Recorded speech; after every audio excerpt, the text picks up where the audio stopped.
पाटील जनसेवक आज आम्ही दिल्ली दरवाजा परिसरातील नागरिकांच्या समस्या त्यांनी मला फोन करून बोलवलं की आज आमच्या गल्लीत तुम्ही निश्चित समस्या बघा. आम्ही वेळोवेळी नगरपालिकेला तक्रार केली असता कुठल्याही प्रकारे नगरपालिका प्रशासन आमच्याकडे लक्ष देत नाही. कृपया आपण यावं अशी त्यांनी विनंती केली. आज आपण ताईंना विचारू, ताई काय अडचण आहे तुमच्या?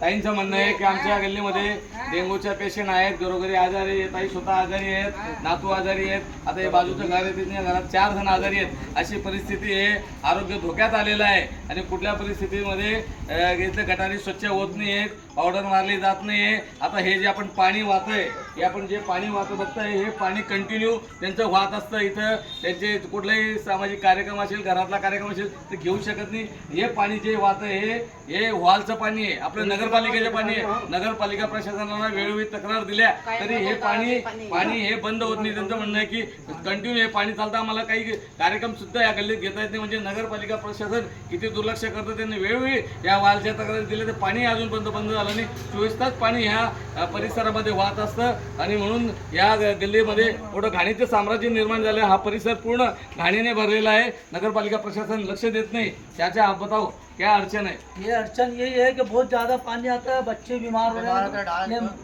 भैंसों का भी पानी सब इधर आता है, गटरों का भी सब पानी ऊपर आ रहा है। ढापा डालने होना, इधर ढापा डालने होना। त्यांचं म्हणणं आहे की हे पाण्याचा प्रॉब्लेम आहे, पूरा शौचालय में जाने के लिए। त्यांचे म्हणणं आहे या पाण्याचा तर प्रॉब्लेम गटारीच्या घाणीचं साम्राज्य तर आहेत, पण शौचालय अतिशय म्हणजे त्या जुन्या काळातलं शौचालय या बाजूच्या परिसरामध्ये नागरिकांना शौचालय जाण्यासाठी माता भगिनी तिकडे जात असतात, पण अतिशय घाणीचं साम्राज्य आहे. तिथं कुठल्याही प्रकारे साफ करण्यासाठी जाता येत नाही. घाण पडलेली आहे, ते बऱ्याच दिवसापासून साफ केलं नाही. त्याची रोगराई आमच्या परिसरात पसरते. सर्व या परिसरात सर्व गटारी फुल भरलेल्या आहेत. या तात्काळ काढल्या गेल्या पाहिजे.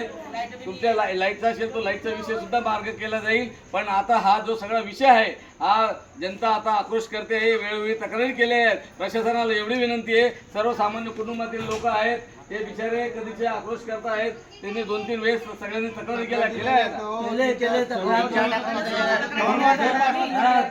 त्यांच्या म्हणणं की आम्ही 2 वर्षापासून तक्रारी करतोय. म्हणजे प्रशासक बसलं आहे, प्रशासक कुठल्याही परिस्थिती सर्वसामान्यांना सुद्धा न्याय देण्याचा प्रयत्न करत नाही. याला कुठं मोठा खर्च लागत नाहीये. या साध्या गोष्टी आहे. जर सगळा अधिकारी या जागेवर आले तर त्यांना लक्षात येईल या परिसरातली काय परिस्थिती आहे. म्हणून एवढंच सांगतो प्रशासनाला, हे तात्काळ ह्या लोकांच्या समस्या आहे, किरकोळ समस्या आहेत, या आपण तात्काळ सोडवा हीच प्रशासनाला विनंती करतो. जय हिंद, जय महाराष्ट्र.